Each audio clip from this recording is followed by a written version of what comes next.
el seminario 11. En esta oportunidad, la última reunión estuvo a cargo de Alfredo Edelstein, donde habló de alienación y separación. Anterior a esa, nosotros habíamos trabajado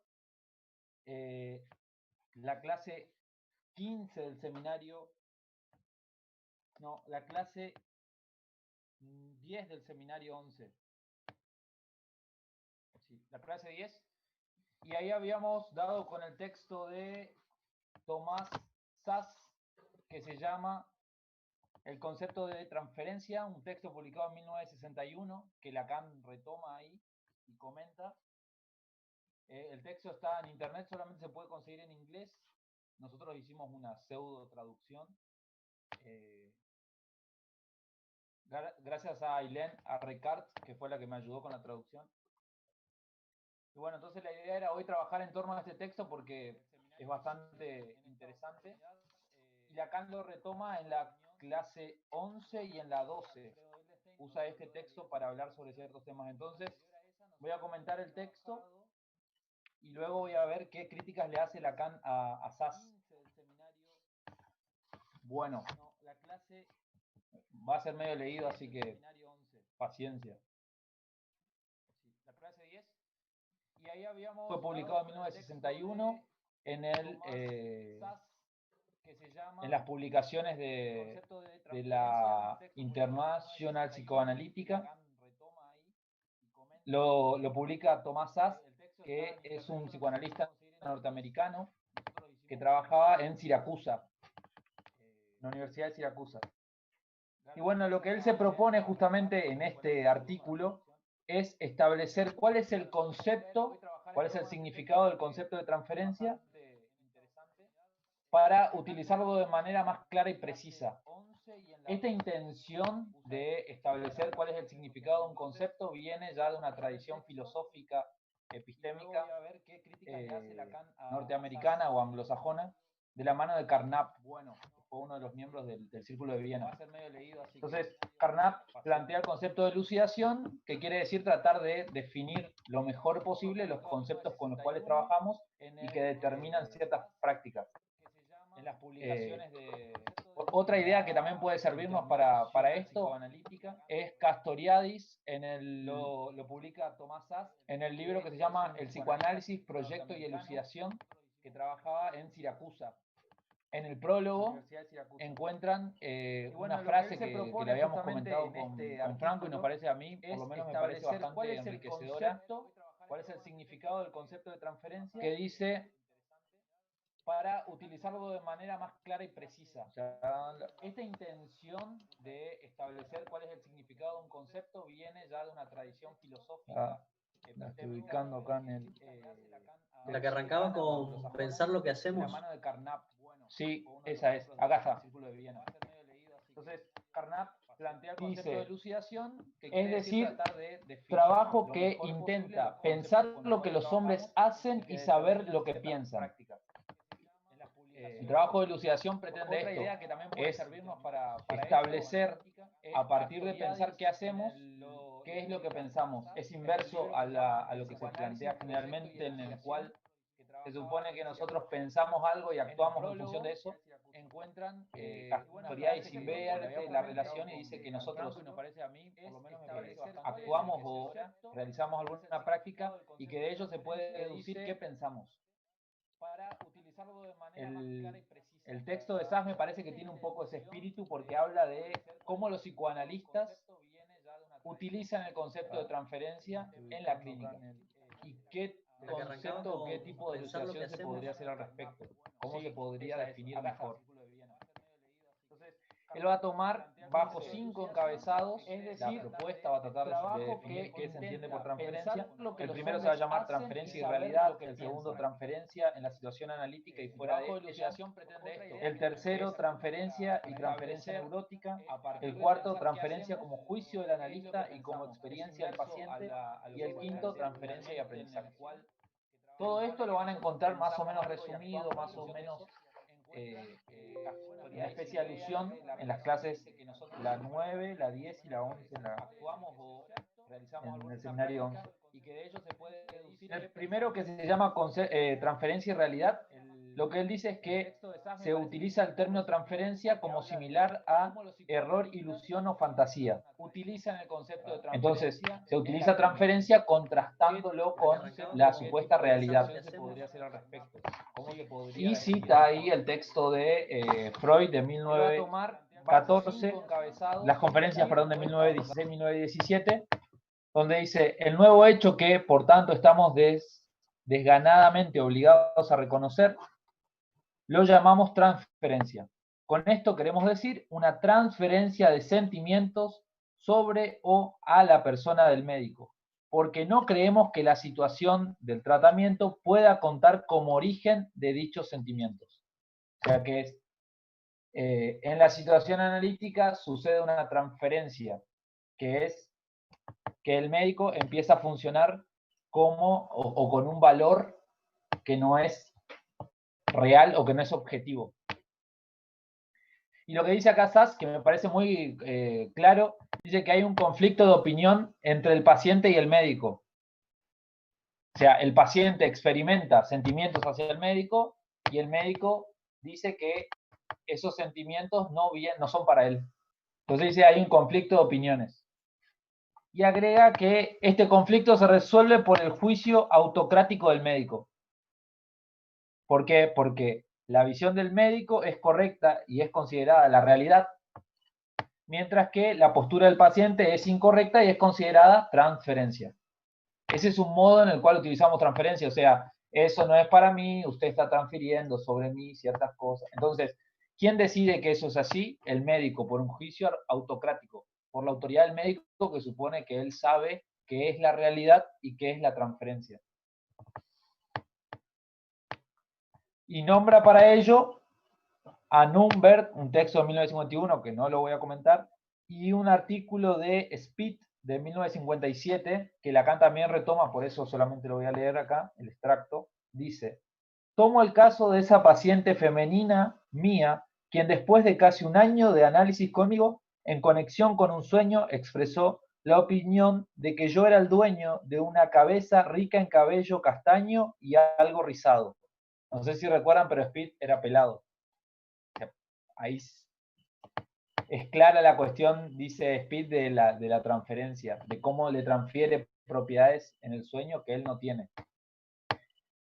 Y ahí sigue Spitz, dice: confrontarla con la triste realidad hizo que fuera fácil guiarla a la percepción de que el propietario de ese adorno tornasolado era su padre. Y así se logró un pequeño paso en la clarificación de sus percepciones, tanto en lo que respecta a las emociones que ella sintió hacia mí y aquellas que ella había sentido originariamente hacia su padre. ¿Se entiende, no? Ahí la cuestión. O sea, la realidad es que ese sueño no se refería a Spitz, sino supuestamente al padre. Y los sentimientos que ella experimentaba no se referían a Spitz, sino al padre. Es gracioso cuando él dice confrontarla con la triste realidad. La triste realidad es que él es pelado. Es un tono humorístico. Dice,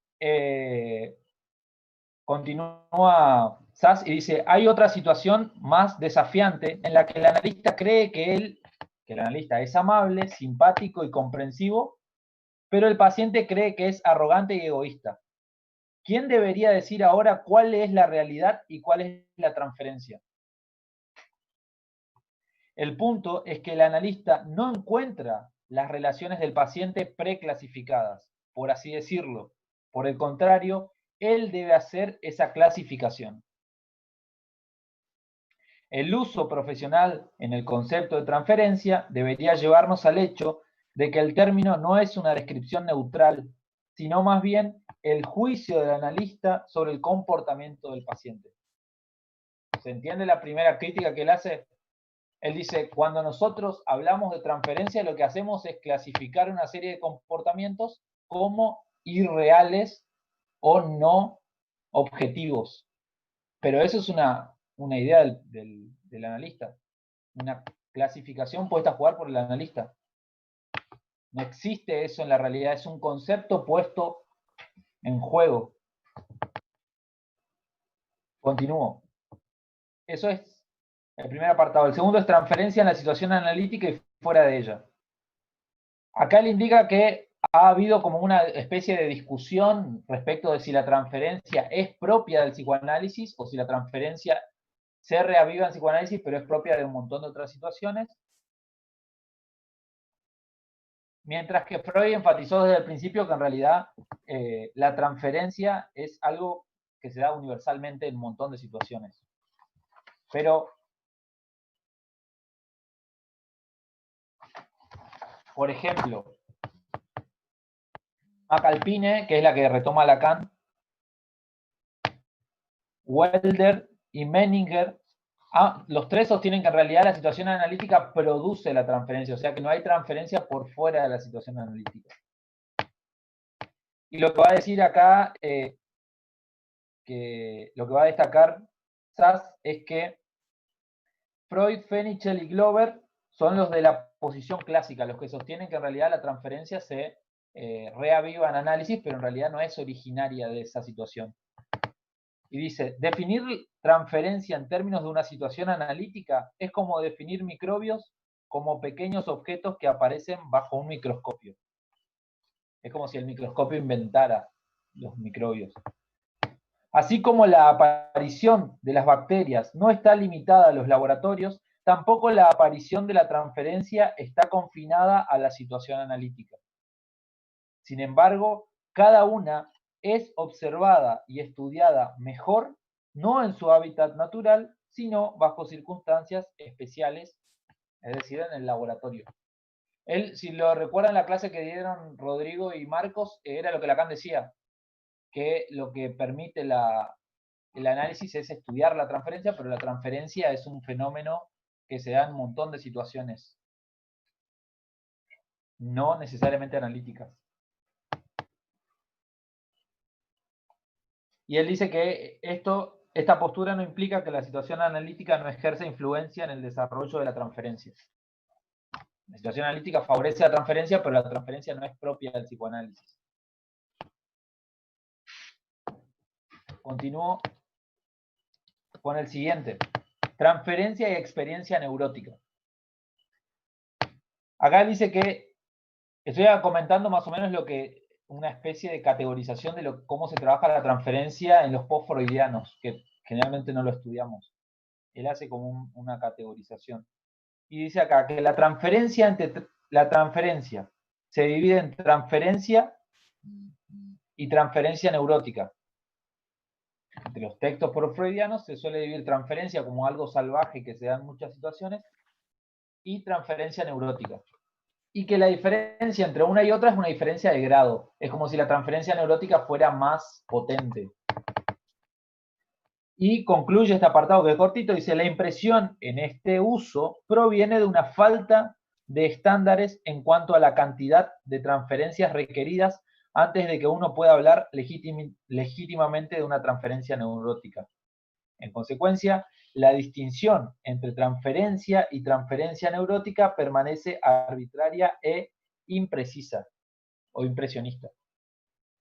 ¿Qué significa? Que cuando se habla de que hay más transferencia en el neurótico o en la situación analítica hay más transferencia, se utilizan palabras que hacen suponer una especie de grado de más y menos, pero él se pregunta cómo se establece esa gradualidad.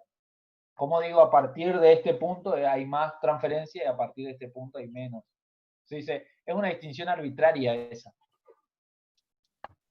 Con lo cual la deja caer, hay que dejar caer esa.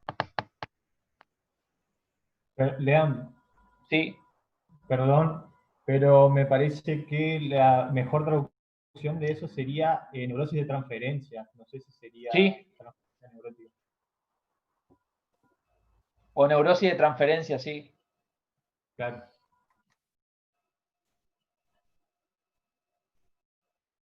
Bueno, en el punto que sigue, que es transferencia como juicio del analista y experiencia del paciente, él dice que la palabra transferencia es a veces usada, y en efecto debería ser usada, para describir determinado tipo de experiencia que el paciente analítico tiene y que otras personas en determinadas otras situaciones también podrían tener, si es extensiva a todo. Entonces, experiencias que el paciente analítico tiene y que otras personas pueden llegar a tener. Y después agrega, el paciente analítico podría sentir con o sin que el analista se lo haya dicho, que su amor por el terapeuta es exagerado, o que su odio por él es demasiado intenso, o que su ansiedad sobre la salud del analista es injustificada. En resumen, el paciente podría ser consciente de que el terapeuta es demasiado importante para él. Este fenómeno es al que me refiero por transferencia como experiencia o autojuicio.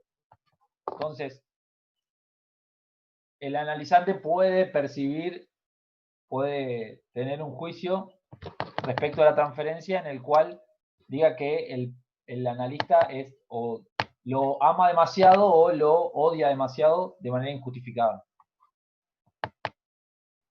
Y acá dice, Finichel, 1941, lo menciona, pero falla en elaborarlo. Una cita de Finichel, perdón. No todo lo que es experimentado por un paciente en forma de afectos e impulsos durante el curso de un tratamiento analítico es transferencia. Si el análisis parece no progresar, el paciente tiene, en mi opinión, el derecho a estar enojado, y este enojo no necesariamente es una transferencia de su infancia. O mejor, no tendremos éxito en mostrar el componente de transferencia de esto. ¿Se entiende?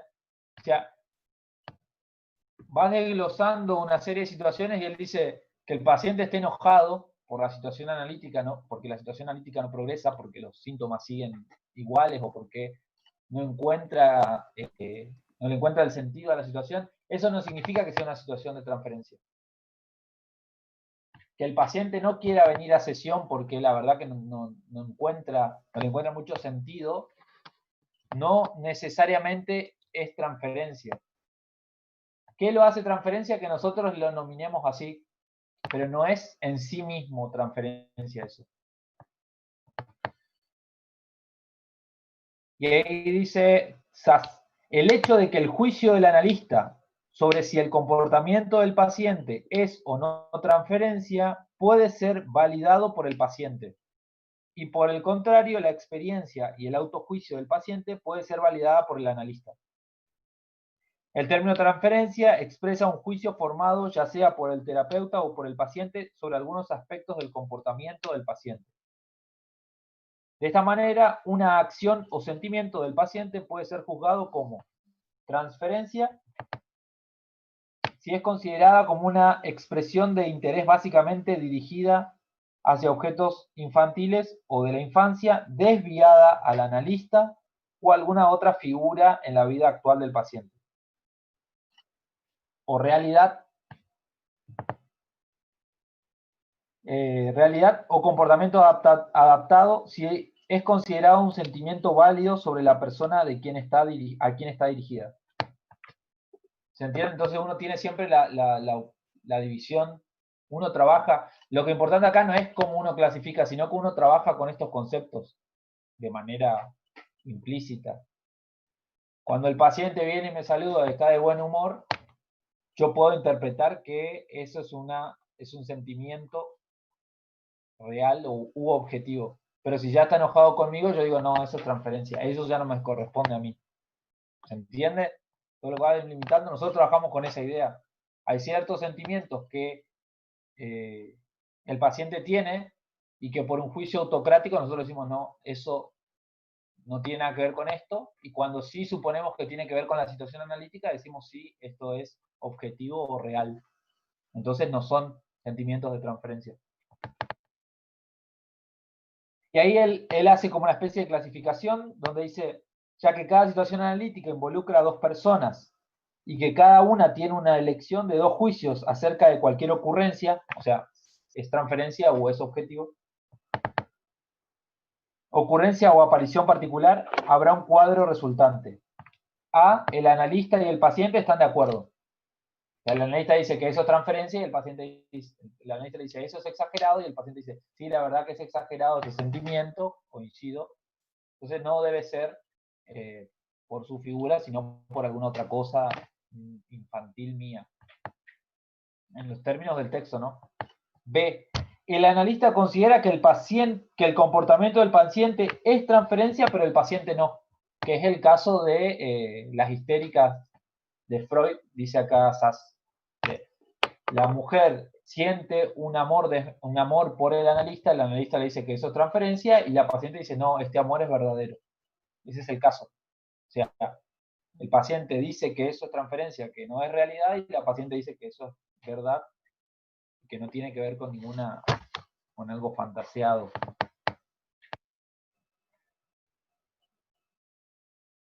Y dice, Sass destaca acá que esto excluye el análisis de la transferencia, justamente porque si la paciente no acepta que eso es desmedido o que eso no tiene nada que ver con la situación analítica, entonces no se puede trabajar sobre ese elemento. Para hacerlo tiene que reconocer que eso es transferencia. De vuelta, estoy comentando el texto, después nosotros vamos a ver cómo lo retoma Lacan. C. El analista y el paciente están de acuerdo en que el comportamiento del paciente está orientado hacia la realidad. O sea que los dos coinciden que ese sentimiento es objetivo. Estoy enojado porque la transferencia, perdón, estoy enojado porque el trabajo analítico no avanza, o sea, sigo con los mismos síntomas, no me resulta interesante nada lo que hago acá, y el analista dice, está en lo correcto, está enojado porque no funciona, y la verdad que esto no está funcionando. Entonces, ambos concuerdan en que eso es realidad y no es transferencia. Y D, el analista puede considerar que el comportamiento del paciente es realista, es objetivo, o sea que tiene un sentimiento acorde a la situación, pero el paciente podría saber que es transferencia. Y acá aclara Sass que esta posibilidad, por lo menos de esta manera, es raramente discutida en psicoanálisis. Nunca discutimos cuando nosotros creemos que no hay una situación de transferencia en juego, mientras que el paciente sí. O sea, supónganse que diga el paciente, estoy muy contento de venir a verlo, y ustedes digan, y claro, porque la situación está avanzando, entonces es obvio, que es claro, es real o objetivo que se sienta así, mientras que el paciente puede decir, pero creo que esta alegría en realidad es injustificada. Ya no tengo por qué alegrarme porque las cosas vayan así. Entonces, el analizante plantea que eso es transferencia, o sea que hay un sentimiento que no es acorde a la situación objetiva, mientras que el analista cree que sí es un sentimiento acorde a la situación objetiva. Pero dice, ¿sabes que eso no existe en la literatura analítica? Sí. Leandro, ¿podría hacerte un pequeño comentario? Sí. Sí, Leandro, me parece que en esta primera parte es una crítica fuertísima que está haciendo Sass a los psicoanalistas de su época y a la teoría freudiana clásica, porque creo que podríamos resumir diciendo esta primera parte que él está diciendo que sea transferencia no es poder del analista, es decir, es como que todos los psicoanalistas de su época decían, si es transferencia positiva o negativa, es todo definido por el analista. Y lo que diga el paciente es resistencia o contratransferencia, esa era la clásica de esa época. Entonces me parece que está abriendo un juego bien interesante de poder cuestionar cómo se analizaba en ese momento, que era muy fácil decir, es el juicio del analista, esto es transferencia o es contratransferencia, no había otra opción. Sí, Lacan destaca eso, por eso quería presentar los argumentos y después arrancar con lo que dice Lacan. Sí, yo te digo, sí, es al revés, por eso leí solamente Sass y todavía no leí Lacan porque quería ver la lógica de él. Como vos siempre recomendás, quería verlo, pero realmente me parece que se está jugando, porque está hablando en contra de todos los psicoanalistas del momento. Sass. Sí, Sass está nombrado. El artículo recoge textos de todos, un montón de colegas de él. Bueno, después lo retomamos eso, sí, estoy de acuerdo. Bueno, y finalmente transferencia y aprendizaje. esta es la primera parte del artículo, que dice que el paciente debe aprender a distinguir sus reacciones hacia el analista como símbolo, o sea, como aquel que está en lugar de otra cosa, o sea, en lugar de los padres, en lugar no sé, de la pareja, de un amigo, y como persona real.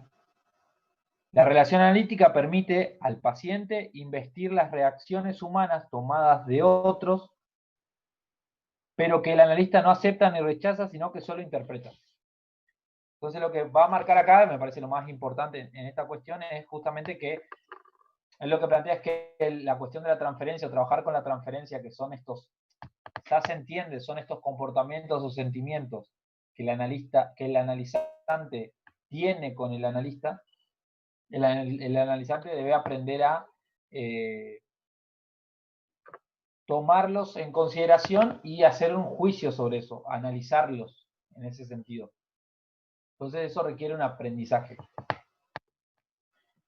Bueno, y el resumen de la parte 1, entonces, para que quede más condensado, es, primero, que los términos transferencia y realidad son juicios evaluativos y no simples descripciones del comportamiento del paciente, o sea, son juicios del analista y no simples comportamientos evidentes. 2, que la transferencia ocurre en todas las relaciones humanas y que la relación analítica difiere de la mayoría de todas estas relaciones humanas en la medida en que facilita el desarrollo de la transferencia y en la medida en que intenta trabajar con la transferencia, no dejarla librada al azar.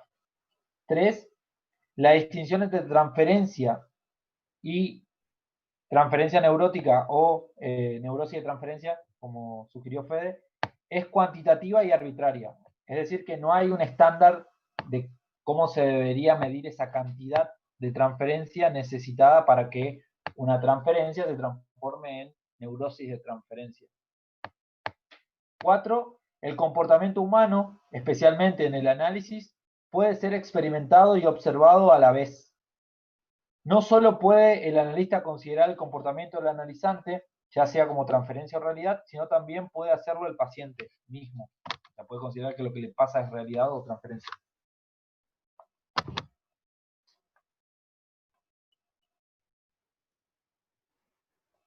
Y bueno, y el punto 5, el analista puede interpretar solo lo que reconoce como transferencia y el paciente puede aprender solo de lo que él experimenta como, de lo que él experimenta como transferencia y considera como tal. Serían como el resumen de la primera parte. La segunda parte del artículo, que se llama el concepto de transferencia como una defensa para el analista, es el aporte que intenta hacer SAS. SAS va a decir que la transferencia tiene una utilidad clínica. Esta a nivel conceptual, la transferencia se utiliza de esa manera. A nivel clínico, tiene una utilidad, dice SAS, que es justamente una defensa para el analista. ¿Se me escucha? Que quedó congelada la pantalla de... ¿Se te escucha, Leon? Sí, se escucha. Él dice que lo que va a intentar es demostrar una función poco reconocida de este concepto y que esta función es proteger al analista del impacto de la personalidad del paciente. Continúa, el apartado se llama el concepto de transferencia, tipo de información de la situación analítica. Él dice que el yo del analizado tiene como dos partes. Una parte que experimenta y otra parte que observa. Es decir, yo experimento, por ejemplo, el ejemplo que pone acá es, me siento ansioso y, en segundo lugar, hago un juicio sobre esa experiencia. Como por ejemplo, es tonto, no hay nada de qué temer. ¿Se entiende? Entonces uno siempre se divide entre lo que experimenta, lo que siente, y aquel juicio que se hace respecto a lo que siente.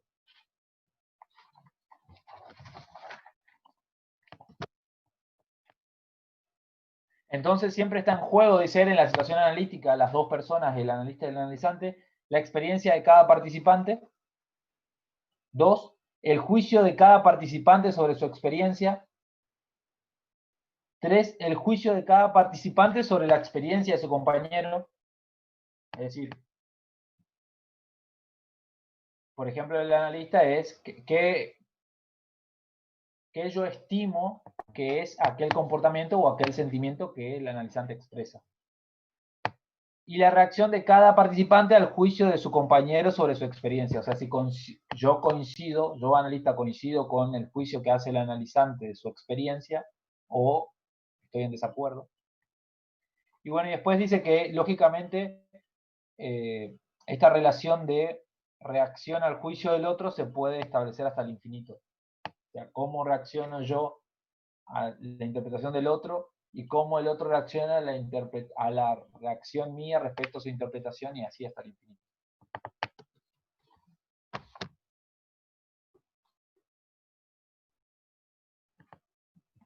Y ahí arranca con transferencia como construcción lógica y como defensa lógica.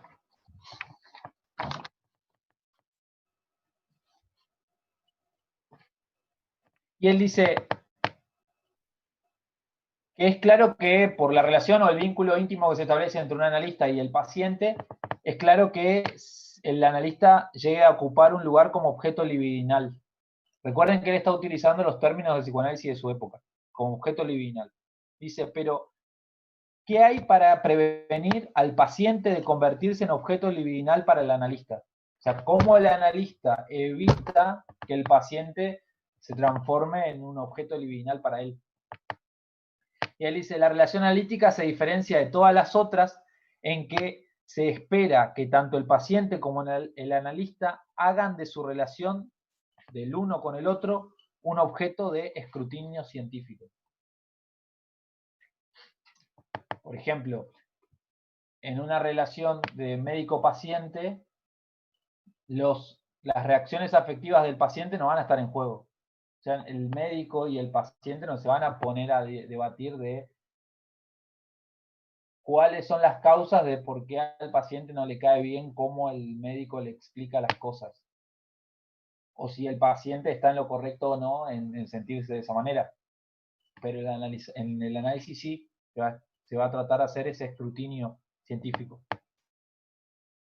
Y acá destaca algo que a mí me parece importante porque es un tema que vamos a tratar. Dice, nuestro poder de observación y de análisis, o sea, de cuando nosotros hacemos juicios sobre las cosas que nos pasan, depende no solo de nuestras habilidades mentales, sino también de nuestro estado emocional. Y él dice algo que me parece sumamente preciso. Dice, las emociones poderosas son incentivos para la acción y no para la contemplación. Cuando tenemos un dolor severo, queremos alivio y no entender las causas del dolor. Cuando estamos solos, queremos calidez humana y no explicaciones de la causa de nuestra soledad. Cuando estamos deseosos sexualmente, queremos gratificación, no el rechazo de nuestros avances con la explicación de que son transferencias. ¿Se entiende? Lo que él está destacando ahí es que, lo va a profundizar ahora, y es que los sentimientos son como un elemento bastante importante para dificultar el trabajo de escrutinio científico o el trabajo de análisis en términos de interpretación. Porque cuando yo experimento algo, creo que esa es una verdad, como el amor, supónganse. Estoy enamorado y creo que como lo experimento me parece una verdad. Estoy enojado y como lo experimento me parece una verdad, no me importa, no quiero saber ahora de dónde viene eso y para qué y cómo se construyó.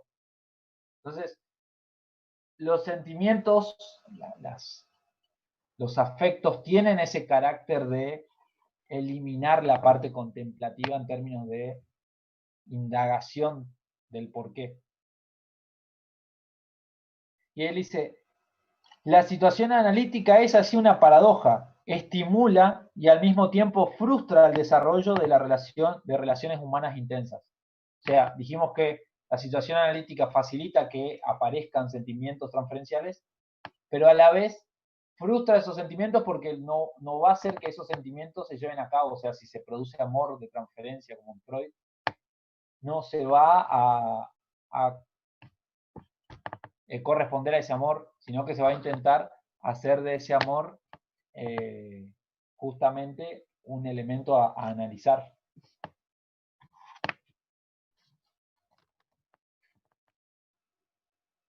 Y él dice que dice, en consecuencia, si el paciente ama y odia al analista, y si el analista puede ver esas actitudes como transferencia, entonces, en efecto, el analista se ha convencido a sí mismo de que el paciente no tiene estos sentimientos y estas disposiciones hacia él. Reconocer el fenómeno de transferencia y crear el concepto fue quizás la mayor contribución de Freud.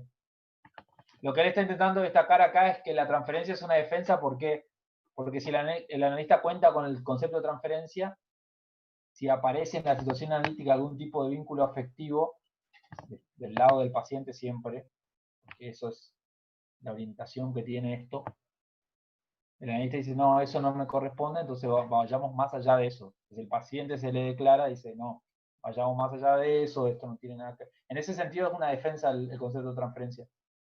Sirve para que el analista no tome como objeto libidinal al paciente, porque entiende que aquellos sentimientos los produce o son exacerbados por la situación analítica, pero no tienen nada que ver con él como persona.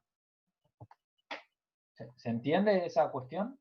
Parece que es bastante claro y de hecho se utiliza de esa manera el concepto de transferencia en la práctica. Y acá él dice que es algo poco destacado la cuestión de la contribución que hizo Freud con el concepto de transferencia.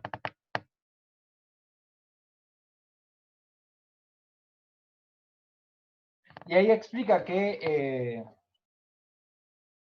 va a tomar el camino de la historia del psicoanálisis y va a analizar la relación de Breuer y Ana O y Freud.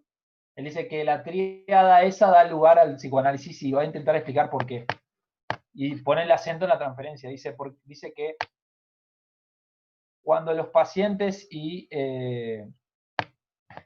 ver si lo tengo acá. El método catártico, que fue el precursor de la teoría analítica, sacó a la luz las ideas y sentimientos de las pacientes histéricas sobre sí mismas y sobre su enfermedad. Esto, a su vez, llevó al reconocimiento de los sentimientos y necesidades sexuales de las pacientes. Mientras los síntomas histéricos no perturbaban o solo se perturbaban con hipnosis, los pacientes tenían la libertad para expresar sus problemas personales a través de signos corporales y otros por comunicaciones indirectas.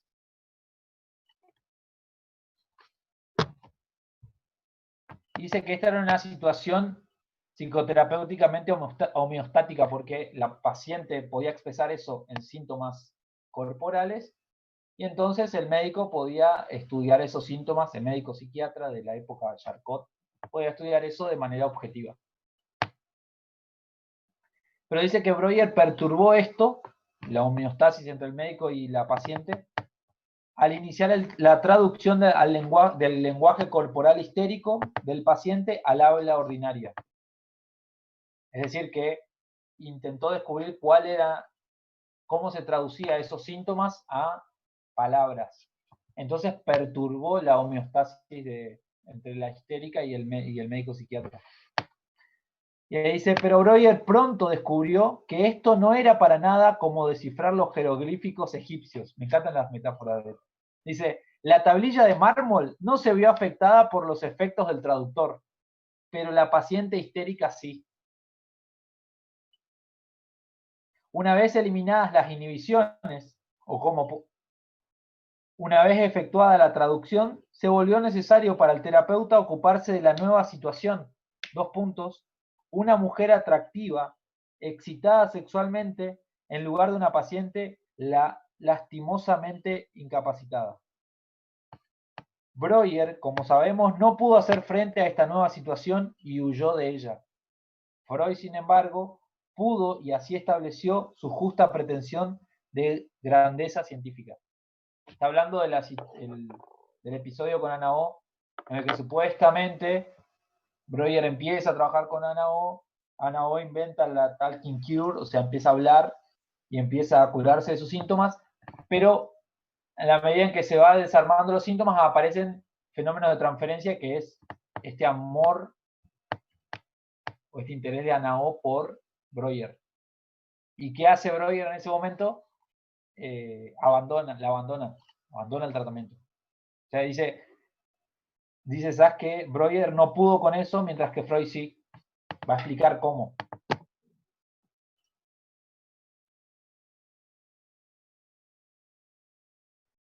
Freud, voy a adelantarme un poquito con esto porque para que terminemos. Va a usar unas citas de Jones, que publica su biografía sobre Freud de 1953, y dice ahí que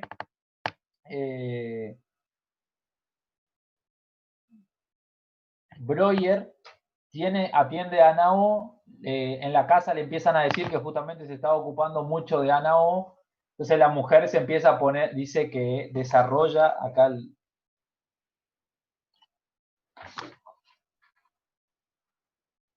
dice que la mujer pareciera que Breuer había desarrollado lo que hoy en día llamaríamos una fuerte contratransferencia hacia su paciente. En todo caso, estaba tan absorto que su esposa se aburría de no escuchar ningún otro tema, es decir, que solo hablaba de Ana O. Y al poco tiempo estaba celosa. Ella no mostró esto abiertamente, pero se volvió infeliz y malhumorada. Pasó mucho tiempo antes de que Breuer, con sus pensamientos en otra parte, adivinara el significado de su estado mental. Esto provocó en él una reacción violenta, quizá compuesta de amor y culpa, y decidió ponerle fin al tratamiento. ¿Se acuerdan de esa situación que siempre se comenta incluso en la facultad? Me río porque no fue tan así. Una constricción masculina al respecto. Pero lo que acá cuenta es que deja el tratamiento por los celos de su esposa, deja el tratamiento con Ana O, y luego esa noche de que él le dice a Ana O que no van a continuar con el tratamiento, Ana O empieza a tener síntomas de un parto, que era un parto supuestamente de un embarazo nervioso, y dice, aquí viene el hijo de Breuer. Y lo que destaca acá Jones, porque acá está trabajando con cita de Jones, dice que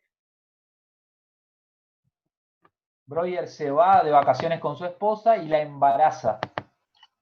Y que justo esta hija que tuvieron se suicida 10 años más tarde. A ver.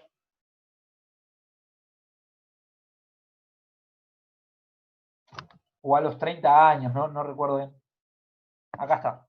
Dice, la interrupción lógica del embarazo fantasma que se había estado desarrollando de manera invisible en respuesta a la gestión de Breuer, aunque tuviera profundamente conmocionado, logró calmar hipnotizándola a Breuer, ¿no? Y luego huyó de la casa sudando frío.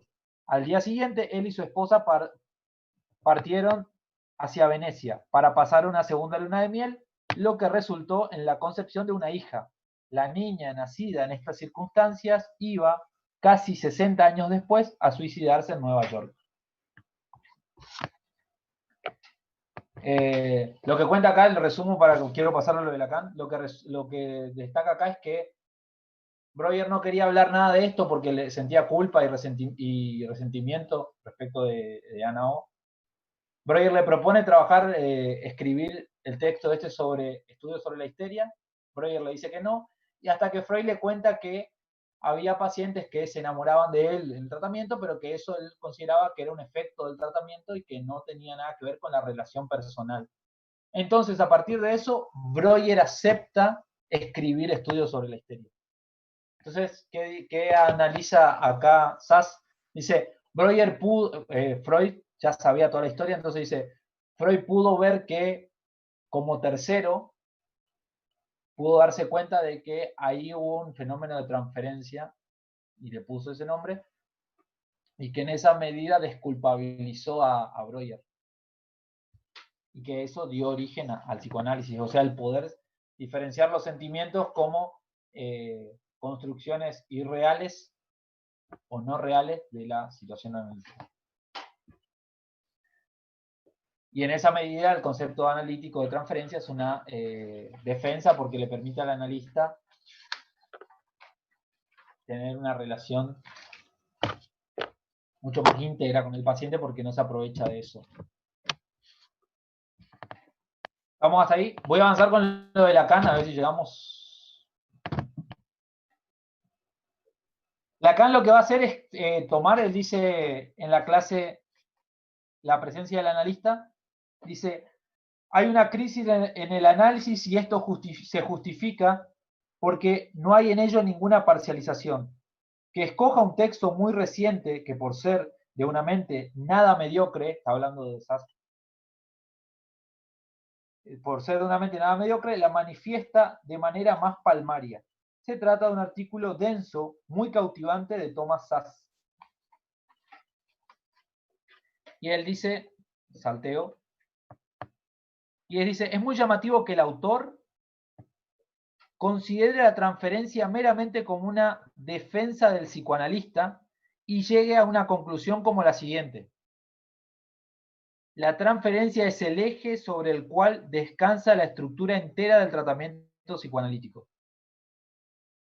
Y califica este concepto de inspired, que Lacan dice que no significa de inspiración, sino que se debe traducir como oficioso, que oficioso quiere decir que no tiene carácter oficial, pero a pesar de eso procede de una fuente oficial. Es como cuando se filtra información de una fuente oficial, el diccionario te lo plantea así. O sea, nos llegan datos de, supónganse, del juzgado número tal, de que un delincuente entró a una casa y se tiroteó. Pero eso no se publicó todavía, pero es una fuente oficial. Ese es el carácter oficioso. Entonces, dice, citando acá a Szasz, se trata de un concepto oficioso a la par que indispensable, aunque alberga los gérmenes no solo de la propia destrucción, sino de la destrucción del psicoanálisis mismo. ¿Por qué? Cita de vuelta. Porque tiende a colocar a la persona del analista más allá de la prueba de realidad. O sea, como el analista es aquel que dice qué es realidad y qué no. Tal como puede obtenerla de sus pacientes, de sus colegas y de él mismo. Este riesgo debe ser francamente reconocido. Y ahí dice, ni la profesionalización, esto es el final del texto de Szasz, ni la profesionalización, ni la elevación de los estándares, ni los análisis didácticos coercitivos pueden protegernos contra ese peligro. O sea, cómo el analista puede ser mucho más cauto y mucho más serio a la hora de establecer qué es transferencia y qué no es transferencia. Y ahí la respuesta de Szasz es, solo la integridad del analista y de la situación analítica puede salvarnos de la extinción del diálogo único entre el analista y el analizado. O sea, como que si el analista es una persona íntegra, va a evitar esta cuestión de excederse en calificar cosas de transferencia y cosas que no lo son. Entonces Lacan dice que este es un impas. Dice, este impas completamente fabricado es indispensable al autor porque solo concibe el análisis de la transferencia en los términos de un asentimiento obtenido de la parte sana del yo, la parte apta para juzgar la realidad y acabar con la ilusión. ¿Se entiende? O sea, solamente se puede acabar con esto porque supuestamente uno se tiene que encontrar el asentimiento del paciente. ¿Se acuerdan que decía el aprendizaje implicaba que el paciente pueda darse cuenta de que eso es transferencia y decir sí, es transferencia, entonces a partir de ahí puede analizarla? Y dice, la transferencia se asimila a conceptos como error o ilusión o fantasía. Y ahí dice, se trata de una cuestión de acuerdo entre el analista y el analizado, con la salvedad de que, como el analista es aquí un juez sin apelación y sin recurso, nos vemos llevados a considerar todo análisis de la transferencia como un campo de puro riesgo sin control. ¿Entienden? Como el analista es, en la situación analítica, tiene un juicio autocrático, decía Sass, entonces, ¿cómo controlamos al analista? La única forma es que sea un hombre íntegro. ¿Sí? Sea una persona íntegra. O sea, que se pueda confiar en él, que sea una persona ascética, llega a decir en algún momento. ¿Cómo lograr eso? Y ahí dice, tomé este artículo solo como un caso límite pero demostrativo, porque incita a restituir una determinación que haga entrar en juego otro orden. ¿Qué es lo que está diciendo Lacan acá? Todo el problema de Sass se juega entre una cuestión de dos personas y qué sienten y si eso es realidad o no y quién lo juzga. ¿Sí?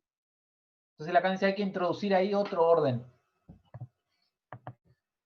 Este orden es el de la verdad.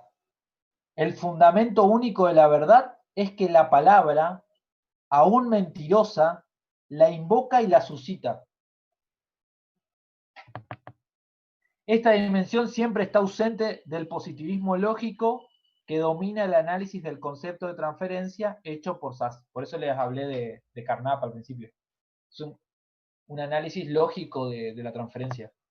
El problema es que esto se rige con la cuestión de qué es correcto y qué es, o sea, si el paciente dice que eso lo siente y si el juicio del analista es que no lo siente. Entonces, trabajar con la dimensión de la verdad es lo que se produce ahí en el interjuego, podríamos decir, en la relación analítica, en la relación y no tanto en quién considera que eso es verdad o no y cómo se establece si eso es verdad o no. Entonces, ese es el análisis de Lacan de la clase 10. En la clase 11, él dice, según su autor, el analista debe designar para el paciente los efectos de discordancia más o menos manifiestos que se producen respecto de la realidad de la situación analítica. Es decir, los dos sujetos reales que están allí, que allí están presentes. Primero están los casos en los que el efecto de discordancia es muy evidente, ya que lo que el paciente transfiere al analista es como muy claro, decía Sass.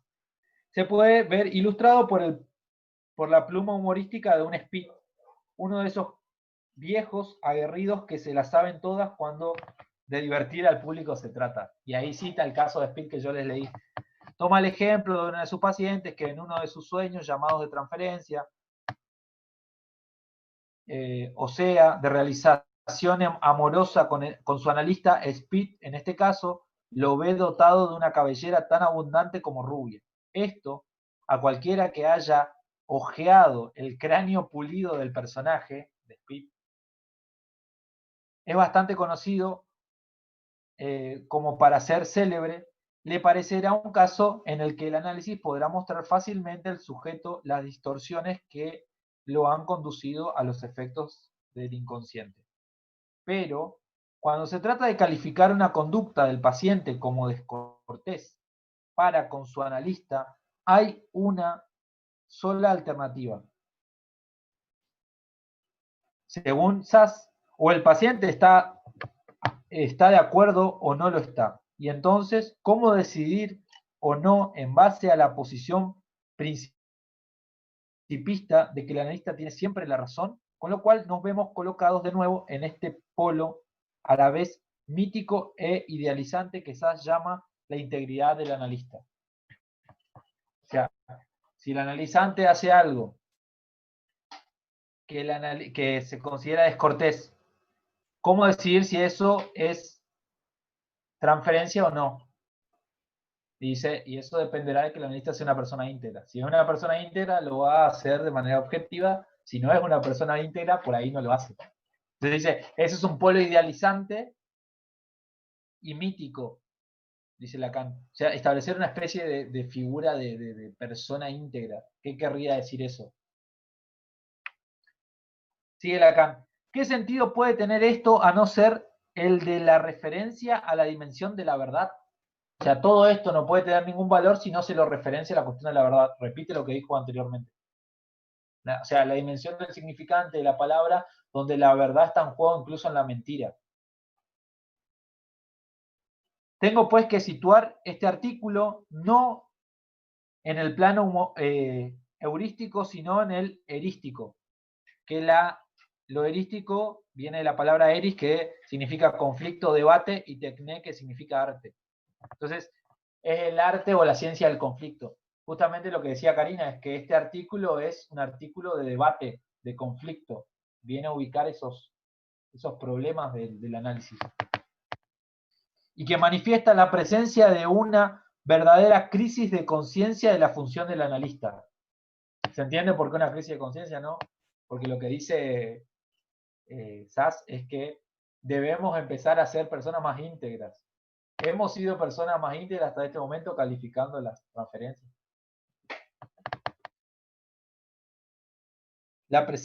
Bueno, a ello lleva necesariamente cierto modo unilateral de teorizar la práctica del análisis de la transferencia. O sea, unilateral porque solamente se califica desde el lado del analista, ¿no? Es una tendencia que desde hace tiempo hemos denunciado. Le señalé la vez pasada, para volver a los datos casi fenomenológicos que permiten situar el problema en su verdadero lugar, que en la relación de uno con otro que se instaura en el análisis queda elidida una dimensión. O sea, si solamente reducimos el análisis a una relación de uno con otro, como lo hace Sass, y que cada uno experimenta y cómo qué juicio tiene al respecto de eso, se elude una dimensión. O sea, se evita, se evita o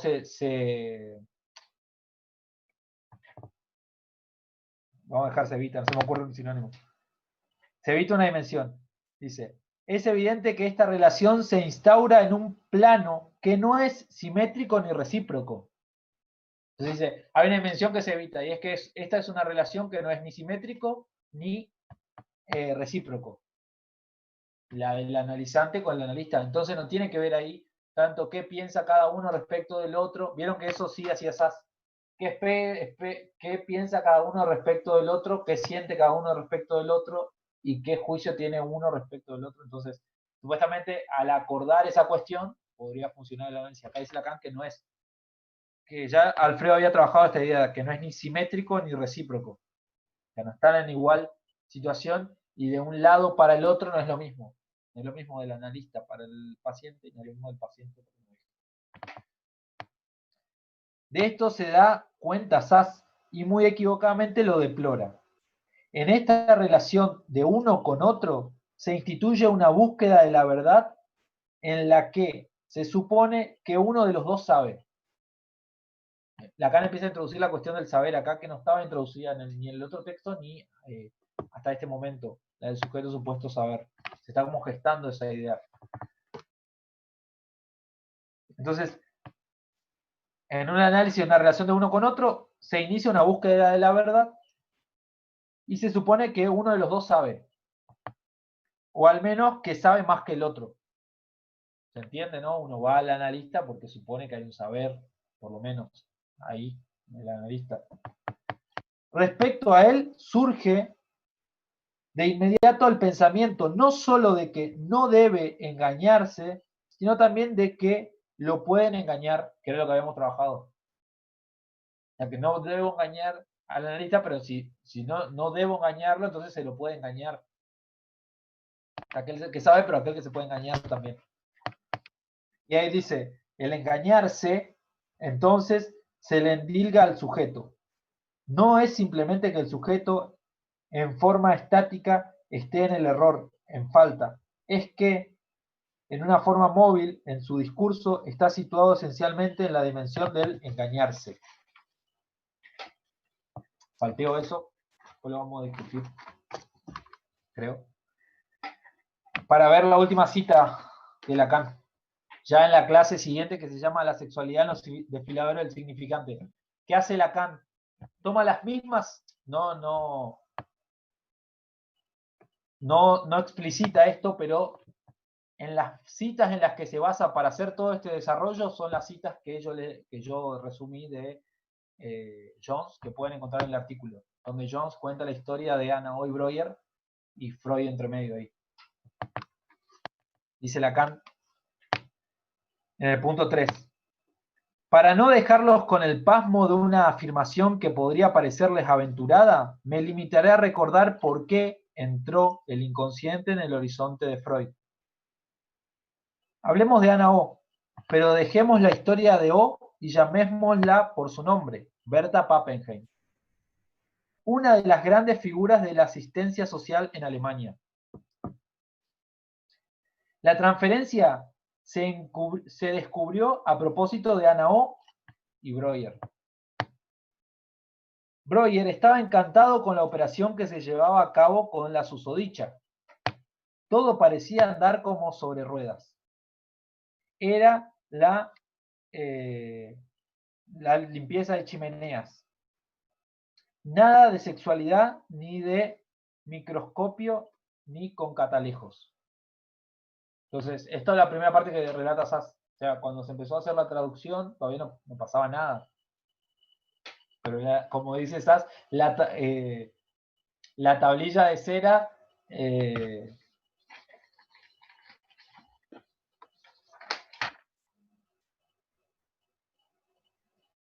dice, pero Breuer pronto descubrió que esto no era para nada como descifrar los jeroglíficos egipcios. La tablilla de mármol no se vio afectada por los efectos del traductor, pero la paciente histérica sí. Entonces, dice, la sexualidad entra de todos modos, pero por Breuer. La cosa llega incluso a sus... Tengan en cuenta esto, que Lacan está diciendo que la sexualidad no es propio de la histeria. O sea, la histeria tiene un problema sexual. Toda esa teoría de Freud no está planteada de este modo. Lo que dice es que la sexualidad entra por vía de Breuer acá. La cosa llega incluso a sus oídos. Perdón. Sí, dice, la sexualidad entra de todos modos, pero por Breuer. La cosa llega incluso a sus oídos, a los oídos de Breuer. Porque se lo dicen en su casa, te estás ocupando demasiado de ella. Ante esto, el buen hombre, alarmado y buen marido por demás, decide que en efecto ya basta. Con lo cual, como ya saben, la O muestra las magníficas y dramáticas manifestaciones de lo que en el lenguaje científico se llama pseudociesis, que quiere decir simplemente el baloncito de un embarazo que se califica de nervioso.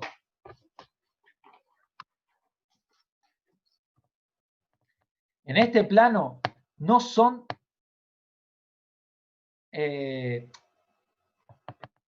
en este plano no son significantes. Dice que esto es un signo. El baloncito, ese es un signo. Dice, en este plano no son significantes, pues el falso balón es un síntoma. Y según la definición del signo, algo para alguien. El significante, que es una cosa muy distinta, representa un sujeto para otro significante. ¿Se entiende que lo que está diciendo? Me parece genial esta parte de dice que un síntoma es un signo. Es algo para alguien. Cuando ese signo se mete en el dispositivo analítico, eso se transforma en un significante.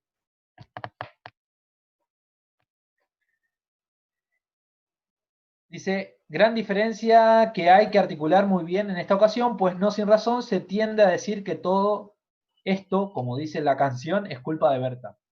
Se dice, lo que yo estoy proponiendo es importante porque siempre se suele decir que es culpa de Berta la cuestión de la sexualidad ahí. Lo que yo estoy diciendo, dice Lacan, es que en realidad es culpa de Breuer.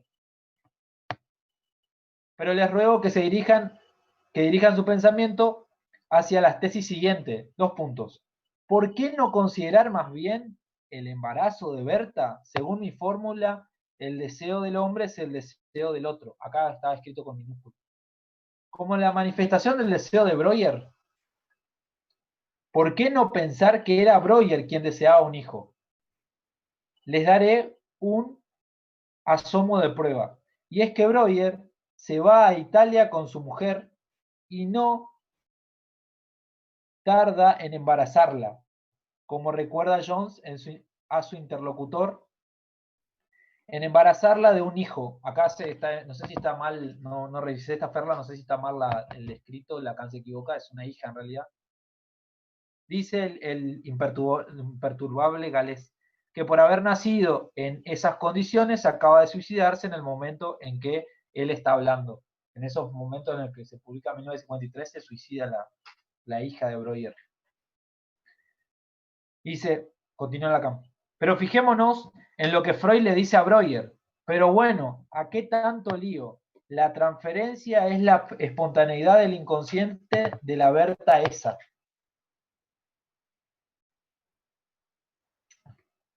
Lo que dice Lacan es si es la espontaneidad del inconsciente, si el inconsciente en función de un otro. No. No es el tuyo, no es tu deseo. No sé si se tuteaban, pero es probable, dice. Es, y ahí cita, sigue diciendo como si Freud le hubiera dicho esto a Breuer, es el deseo del otro. Con lo cual considero que Freud trata a Breuer como un histérico, puesto que le dice, tu deseo es el deseo del otro. Ya como lo que le está pasando a Berta es tu deseo. Cosa curiosa, no lo desculpabiliza, pero ciertamente lo desangustia. Esto nos lleva a la pregunta acerca de lo que el deseo de Freud determinó al desviar toda captación de la transferencia en ese sentido que ahora ha alcanzado los extremos de lo absurdo. ¿Entienden lo que dice? Que lo que Breuer hace es desviar la cuestión y que por eso ahora se ha llegado a toda esta cuestión del hombre integral y todo eso. Del hombre íntegro. Es el diagnóstico de Lacan. Si las teorizaciones psicoanalíticas han llegado a esta cuestión es porque Breuer desvía el componente este. Se dice, no te preocupes, no tiene nada que ver con vos, Breuer. Toda captación de la transferencia en sentido que ahora ha alcanzado los extremos de lo absurdo, a tal punto que un analista puede decir que toda la teoría de la transferencia no es más que una defensa del analista. O sea, SAS.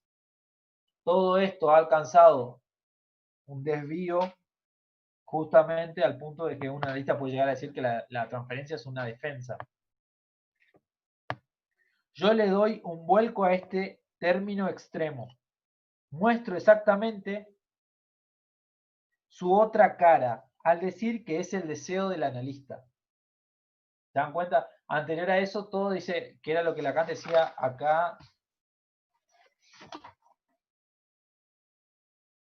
Cuando decía que a esto lleva necesariamente, de cierto modo, unilateral de teorizar la práctica del analista, del análisis y la transferencia. O sea, en la cuestión de si el paciente transfiere o no al analista. Y acá Lacan dice, yo le doy un vuelco y digo que en realidad lo que está en juego es el deseo del analista. Yo le doy un vuelco en este término extremo, muestro exactamente su otra cara, al decir que es el deseo del analista. Tienen que entenderme, no hago esto simplemente para poner todo patas para arriba.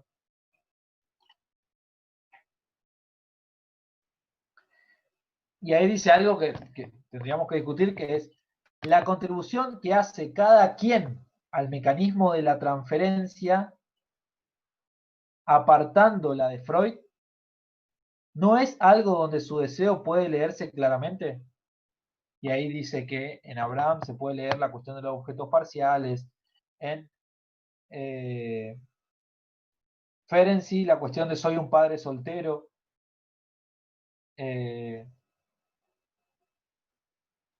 yo no tengo acá, pero creo que haber recordado que de Winnicott dice que Winnicott quería ser una madre suficientemente buena. Pero todas esas teorizaciones revelan más.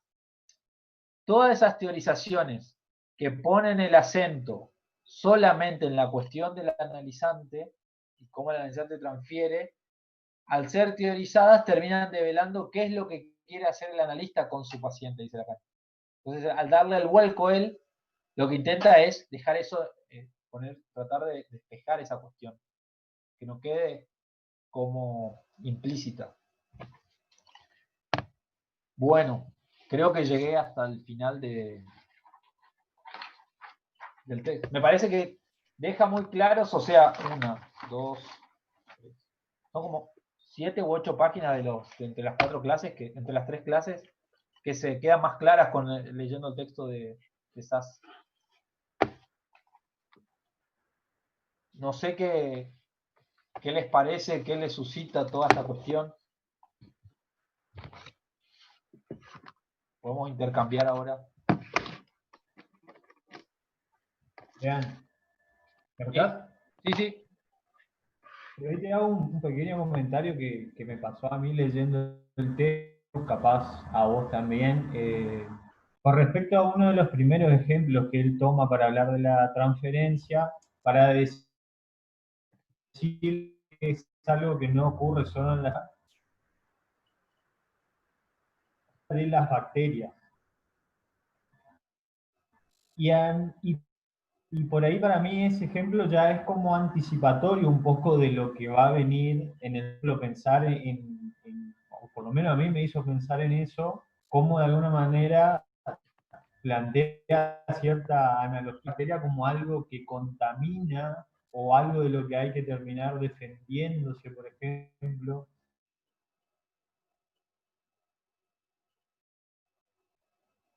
Va un poco por ese lado de algo que hay que empezar que el analista de alguna manera tiene que empezar a protegerse de eso y a elucidar si se trata del engaño, si es correcto, como para establecer cuál es la verdad. Porque me parece que sí hay de verdad también cuál es la manera en que se plantea la verdad. Y me parece que es una especie verdad adecuacionista o correlacionista con la realidad objetiva. El tema es cómo se plantea, porque vos decís que da participación al analizante en nombrar eso, la interpretación no, es una transferencia. Y el No sé si analista pasa, evalúa. ¿Cómo? no sé si a todos Sí, les pasa, pero para mí sí, se corta tu audio. yo estoy viendo que la Y se pantalla por ahí entrecorta. se- Sí, yo lo escucho, te escucho no sé entrecortado, si a Fede. todos les pasa. Ah, bueno, más o menos por ahí se pretende, pero es esa que al final queda del lado del analista justamente introduciendo una moral, porque es la de un hombre íntegro que determina de qué se trata y se defiende de otro que contamina de alguna manera. O sea, a mí me pareció un poco como el ejemplo que da anticipa.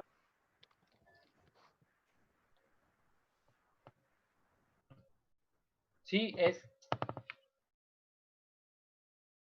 es un problema respecto a la formación de los analistas. O sea, el problema que tiene Sass, me parece a mí ahí, que Lacan lo indica, es que ¿cómo garantizás a un analista? Lacan lo dice fácil, no hay forma de garantizarlo. No. ¿Cómo garantizar que alguien hace un análisis correctamente? Por más que los puntos que destaca acá Sass, que son, ya les encuentro, se los digo.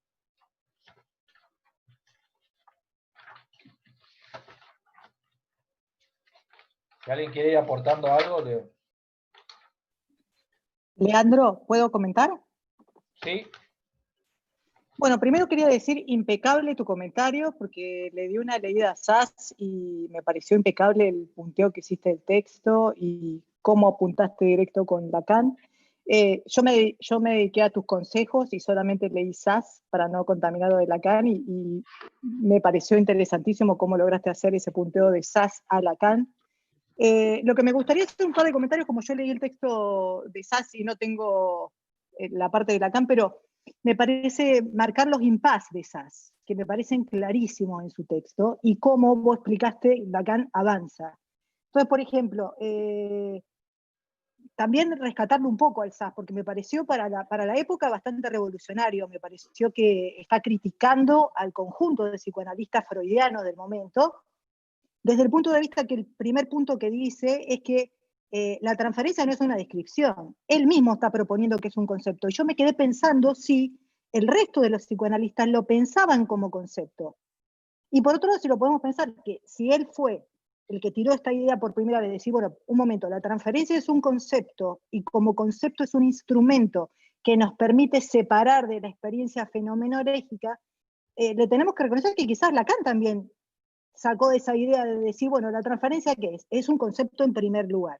Y eso es clarísimo, me parece, en SAS. O sea, al final, si vos te acordás cuando al final él resume, él quiere que quede claro y dice eso.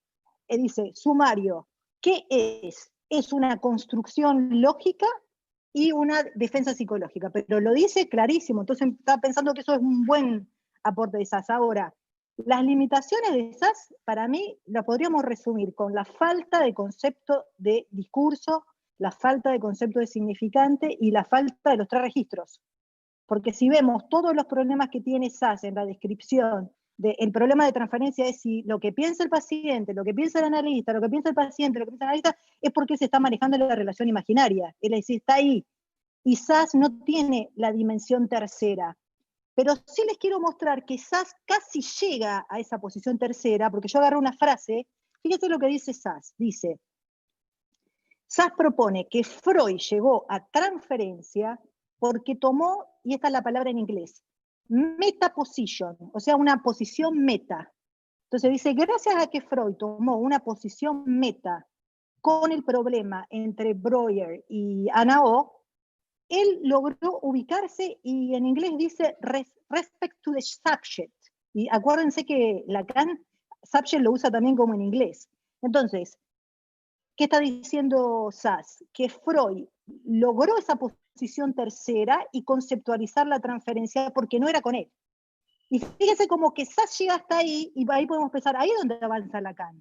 Cuando SAS dice esta posición tercera, Lacan dice, bueno, esta es la posibilidad de hacer una lectura simbólica y tomar una posición 3, fuera del 2 de la relación imaginaria.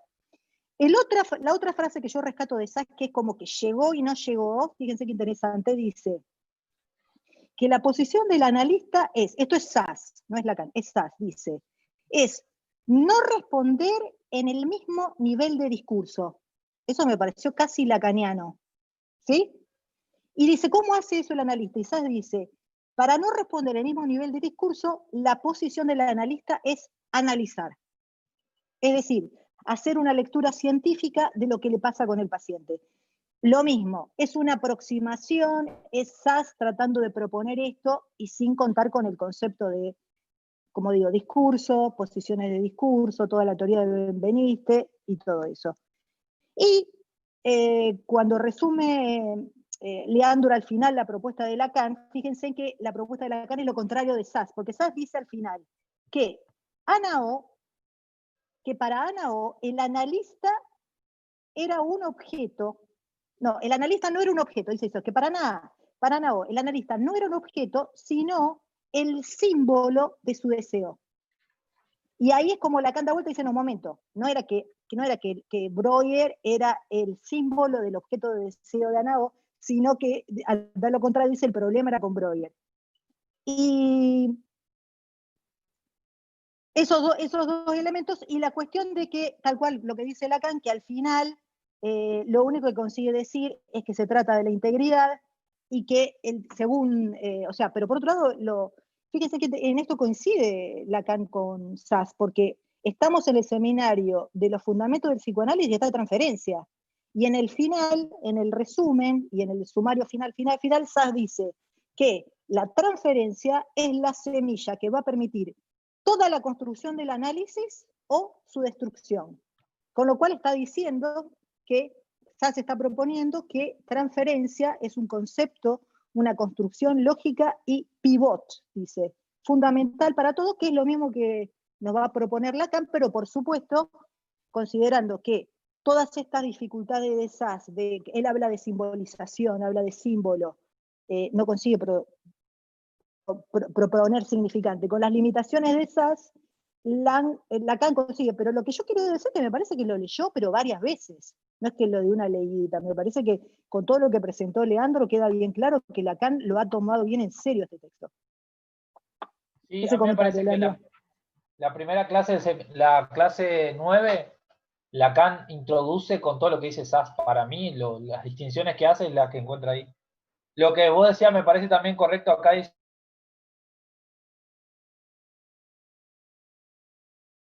en el punto 3, y en el problema de Ana O era esencialmente teórico, ya que no tenía una relación terapéutica con ella, se enfrentó a la amenaza de una implicación demasiado intensa con las pacientes femeninas, convenciéndose a sí mismo de que esto solo le podía suceder a un Breuer.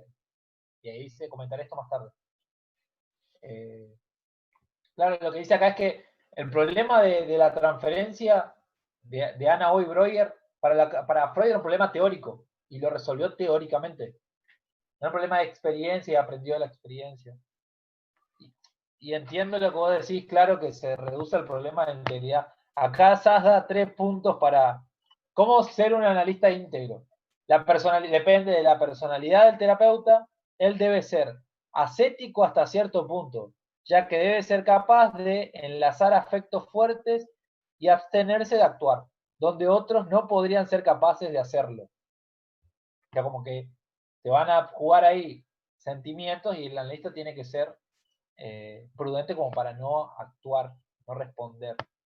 2. El marco formal del análisis. Citas programadas regularmente en una oficina profesional, el pago de honorarios por los servicios prestados, el uso del diván, etc. Y 3. El concepto de transferencia. Los efectos fuertes del paciente son dirigidos no hacia el analista, sino hacia los objetos internos, bueno, transferidos al analista. Es verdad que Lacan destaca esos 2 puntos, me parece que ya habíamos hablado, que es en la presentación de Marcos y Rodri, de la dimensión de la verdad que implica la dimensión del lenguaje, del significante, donde la verdad ya no tiene que ver con una certificación de una realidad. Y después la cuestión del deseo del analista. Es como los 2 puntos donde Lacan hace incisión, y lo otro sí, para mí lo toma un montón de cosas. Todos los fragmentos que Lacan utiliza para pensar el caso de Ana O, Freud, Breuer, esos 3 ahí, los toma del texto. Ahí ya no lo nombra, pero lo toma de Sass, están ahí. Es justamente los mismos fragmentos. Lo que sí hace Sass, me parece, es también establecer cómo trabajan los analistas de su época. O sea, cómo a través de los escritos que él va encontrando, cómo los analistas utilizan el concepto de transferencia. ¿En qué sentido? Yo tengo un comentario, Lean, y a mí también, como a Cari, me pareció muy buena la presentación. Me quedan como 2 cosas, o al menos yo para ordenarme la dividí como en 2, o sea, el final, es decir, la articulación con Lacan, abierta, ¿no? Que nos deja inconclusa, y creo que incluso también él en esta clase de la presencia analista la deja bien inconclusa, digamos, ese encuentro. Lacan introduce la diferencia con esto que venía diciendo Karina también, que es introducir otro orden, un tercer orden, la dimensión de la verdad. Alfredo trabajó la vez pasada la dimensión de la verdad en relación a la dimensión del otro también, ¿no? Con mayúsculas. Queda la cuestión de cómo introducirlo, ¿no? Que tiene que ver, que no lo dice, y que tiene que ver con la relación de la transferencia y el deseo de la analista. En ese sentido, en lo que venís planteando, a mí se me hace que cómo uno instaura el dispositivo es lo que le va a dar de estatuto significante, digamos, al significante, y también al deseo del analista, ¿no? O sea, ahí me parece que está en relación la transferencia con el dispositivo, ¿no? Que es este pasaje del signo al significante que vos, por ejemplo, dijiste en el síntoma. El síntoma es signo, cuando pasa el dispositivo es significante. Bueno, ¿cómo instauramos eso?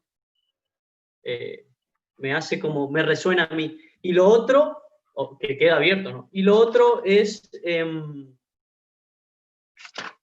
Lo otro es cierta cuestión que encuentro con Freud, con un Freud temprano, Freud de interpretación de los sueños, respecto del método también.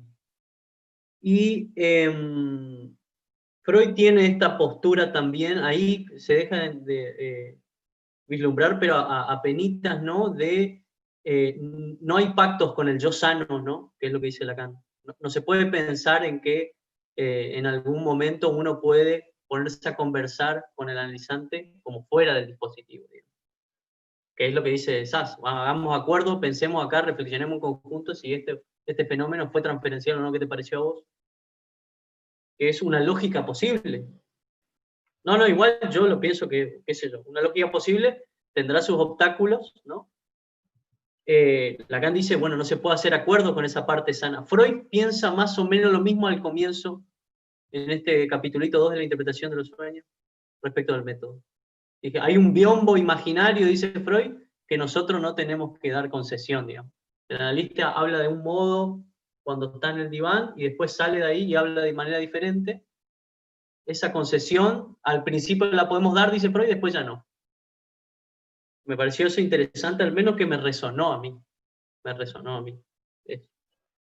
Y hasta ahí. Hasta ahí. Después lo demás, la puntuación me pareció genial. Franco, yo quería decirte que en la parte esa que describe mucho Sass sobre, bueno, qué piensa el paciente, qué pienso yo, es transferencia o no, me parece que da cuenta de la falta del concepto de discurso. ¿Por qué? Porque no está teniendo en cuenta, creo que una de las axiomas fundamentales de Lacan es que el sujeto recibe su propio mensaje del otro. O sea, todo el grafo del deseo. Si pensamos el concepto de grafo del deseo como cadena significante, que el significado se cierra cuando viene del otro, es lo que Sass no maneja. Pero lo que es interesante es que en su propio texto, él se da cuenta que es un problema, porque él pierde un montón de tiempo explicando, pero ¿qué pasa? Si el paciente te dice, sí, vos sos un antipático, ¿es verdad o no es verdad? O sea, Sass se da cuenta que hay una dificultad con eso, porque quizás es verdad que el analista es un antipático, pero él no lo consigue resolver y hace un pequeño intento, porque él hace una crítica directa a Freud. Él le critica a Freud lo siguiente, Sass dice que a Freud le falta el establecimiento epistemológico, lo dice con esa palabra, del concepto de transferencia.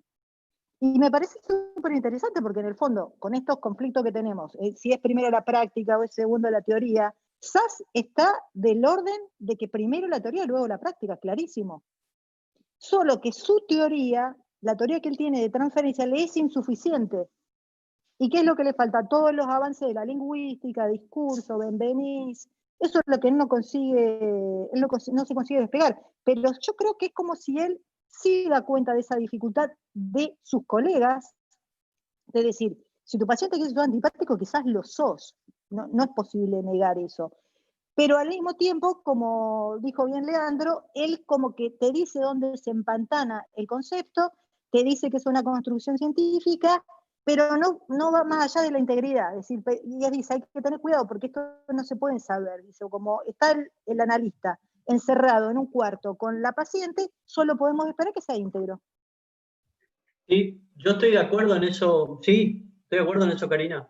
En eso de vos decís, bueno, le falta la parte epistémica de esta dimensión del otro, que tiene que ver con la lingüística, que Lacan, digamos, apoya, digamos, en la lingüística, ¿no? Lo que también pienso es que cuando Lacan propone, bueno, hay que introducir una dimensión más, ¿no? La del otro, que implica esta, la dimensión del significante, atravesada también por lo imaginario al mismo tiempo.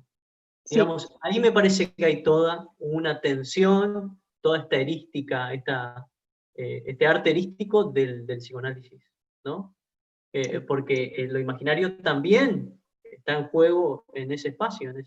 Por eso digo, bueno, él queda ahí abierto, ¿no? Bueno, introducir una dimensión más, cómo hacerlo, ¿no? Que implica, calculo que todo el método, me parece que está sondeando acá esa cuestión, atravesado por lo imaginario.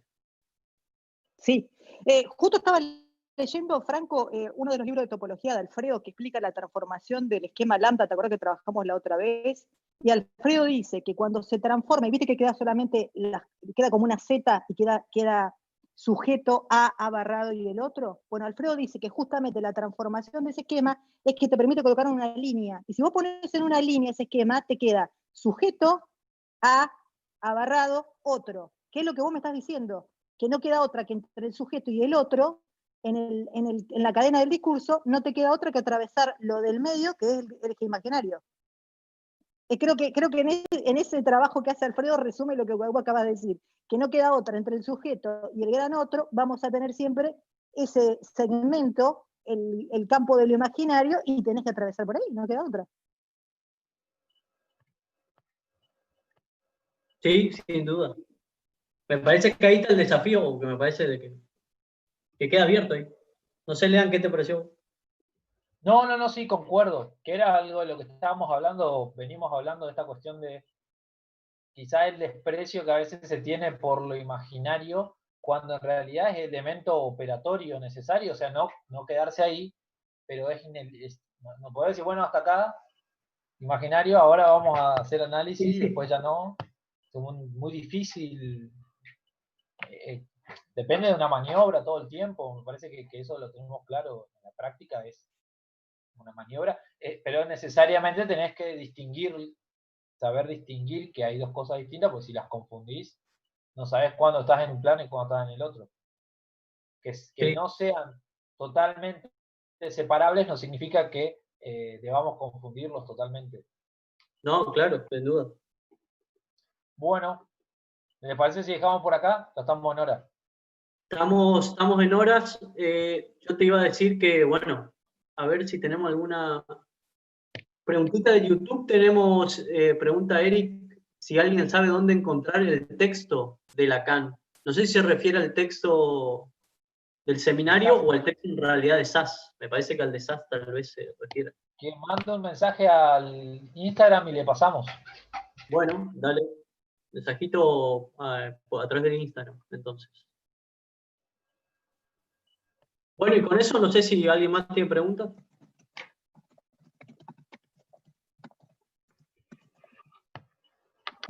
Bueno, nos vemos entonces la semana que viene presenta Martín. Tenemos semana que viene presentación de Martín Mesa, que la vamos a estar publicitando ya esta semana. En mismo horario, mismo día también, ¿sí?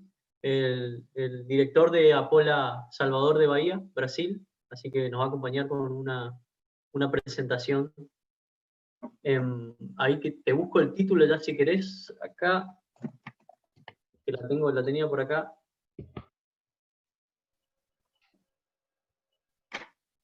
Miércoles, vamos a hacer el miércoles como hoy, 20:30. Y la presentación va a ser sobre el fundamento significante de los 4 conceptos fundamentales de Freud. ¿Sí? Así que vamos a ver si está también por ahí. Bueno, nosotros estamos trabajando los conceptos fundamentales, así que por ahí va a estar bueno para contrastarlo y pensar un poco más. Bueno, nos vemos entonces el miércoles que viene, 8:30. Dale, miércoles que viene, nos vemos. Hasta luego.